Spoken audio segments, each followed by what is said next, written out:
Welcome to Capture the Flag CaveLab, the lab that's set in a cave. We begin our story here in Blue Team Spawn. This is obviously the lab in the CaveLab. So here we got our flag. Just around it we've got several different spawn points for the team. I placed these there specifically so that you don't get too close to the flag when you're respawning in case an enemy is there. This wall is actually one of the newest additions to the map. I added this wall and a lift in order to spice up the gameplay a little bit. Originally everything was on the same level and I decided that we would add platforms instead. So this lift takes you up there, and the wall also physically separates the blue team's base from the rest of the map, so this breaks off many lines of sight and forces players to take slightly different routes unless they want to take the platforms. Over here we've got one of our first exits out of the blue team spawn. This leads either to the first sniper's nest or to the center of the map. Off to the right we've got our third point of exit. This will eventually lead to the other sniper's nest, or it'll also lead out through a secondary tunnel to the center of the map as well. So each team member has a different way that they could exit their spawn, depending on which weapons they want to pick up and what kind of gameplay they want to experience at the start of the match. Like I said before, I placed the weapons along the optimal path for players to take out of the spawn. That way they don't have to go out of their way, since this would just be a bit of a hassle.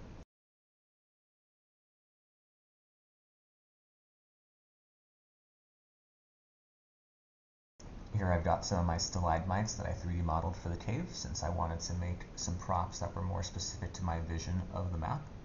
Almost everything that you're seeing in this level is actually 3D modeled by me, with the exception of some Unreal assets like the pickups, crystals, and the banners. This crate is actually extremely important and is one of the most recent additions. I noticed in many playtests that I was dying extremely disproportionately at this point when I picked up the flag. This would happen when I picked up the flag after killing the entire team, only to be shot in the back as they respawned. So this box gives us a fighting chance in order to get out of the spawn. It's not overpowered, but it just adds that one extra level of strategy. Over here we've got a bit of a trick jump. It's relatively easy to pull off. It basically requires to go over the jump pad and then hit dash to get across. If you get to the top, you get some handy health boosts. For less skilled players, you can also take it a bit more slowly and actually just jump across. However, if you take the time to learn and master the map, you can really get across very quickly, so this rewards higher skilled players in terms of their speed. Another thing you might have noticed is that I've used lighting in order to distinguish which side of the map you're on. So I used blue lighting for the blue team and red lighting for the red team in order to distinguish their territories. It's not super obvious, but if you look up, you can very immediately tell pretty much what side of the map you're on. The sniper's nests are a bit of a no man's land, so these have both lights there, kind of creating this purplish tinge. We now find ourselves in one of the sniper's nests. You've got a sniper rifle pickup on both sides of these sniper's nests, and they have direct line of sight into each other. From the sniper's nest, you can also peer toward, but not into the enemy's base, as there's a big wall that blocks your view. We can take a jump pad from either sniper's nest up to the platforms. Here you can find a bunch more health and shield pickups. I placed these there in order to encourage players to check it out. You are fairly exposed up here, so that's the other reason for having health, so you can regen a little bit. If you fall off of the platforms, you can fairly easily get back up by using the jump pad to get back to the sniper's nest, and then use that jump pad to get back up. This punishes a player by adding time to get to their destination. However, if a player can survive the gauntlet to get back to the platforms, then they haven't really lost out on too much other than the time. This brings us to the U damage, which I placed in the middle of the map. The U damage will grant you double damage. However, it's in perhaps the most exposed spot in the entire map, so you really have to watch your back here. You might have also noticed that there's a 100 armor pickup on top of this crate by the sniper's nests. There are several ways to reach this. Two of the easiest ways include dashing from the top of the sniper's nest, or simply falling off of the elevated platforms onto the box. More skilled players, however, can also wall jump from off of the window. As you can see, it's a bit tricky sometimes, and you can't always get on the first try. This, however, I think just goes to show that for very skilled players, it'll be very easy and rewarding. Whereas for less skilled players, it's a bit of a learning curve, but still encourages them to learn other parts of the map to maximize their efficiency. here we're approaching the red team's territory. If we turn around, you can see their path up to one of the sniper's nests, as well as another exit into the center of the map. We've got two of these giant test tube-like things in order to break up some of the lines of sight, in order to provide a bit of cover from people camping in sniper's nest. You might be able to tell at this point that the map is fairly symmetrical. While it's not an exact one-to-one mirror copy, both teams do have the same types of affordances. For example, the rocks are in different shapes, and the crate might be in a slightly different place. However, they do serve the same function. The two teams have the same number of routes out of their spawn, and they have the same amount of cover, just placed in slightly different places. The platforms can provide a speedy way to get from one side of the map to the other.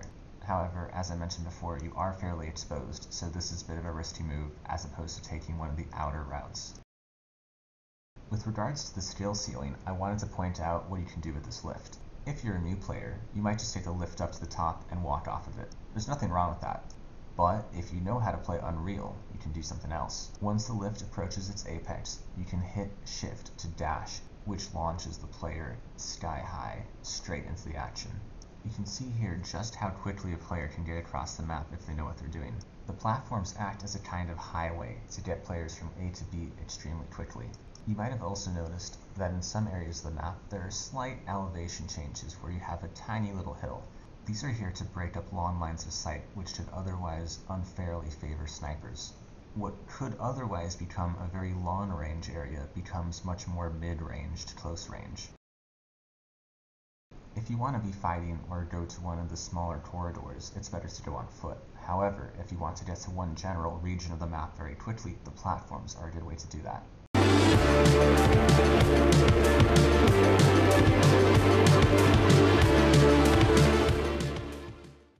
One of my favorite aspects about the sniper's nest is the see-through glass. It's actually bulletproof, but it does allow you to see through the wall and prepare to attack someone if you do see someone behind it. I just hope you have better timing than I do. I also want to talk briefly about something that's not in the map. I decided to avoid using water or any other kinds of traps that might slow down a player, as I view this to be a bit of an antiquated method in level design. I much prefer things that help the player do amazing things as opposed to slow them down. That's why I have lots of areas that chain jump pads and other wall running, as opposed to slowing somebody down for the sake of a power-up. While some designers believe that this adds some depth to the map, I believe that attitudes in the gaming community have shifted in recent years to avoid these things. As such, my level has lots of things that make you go fast, but not slow.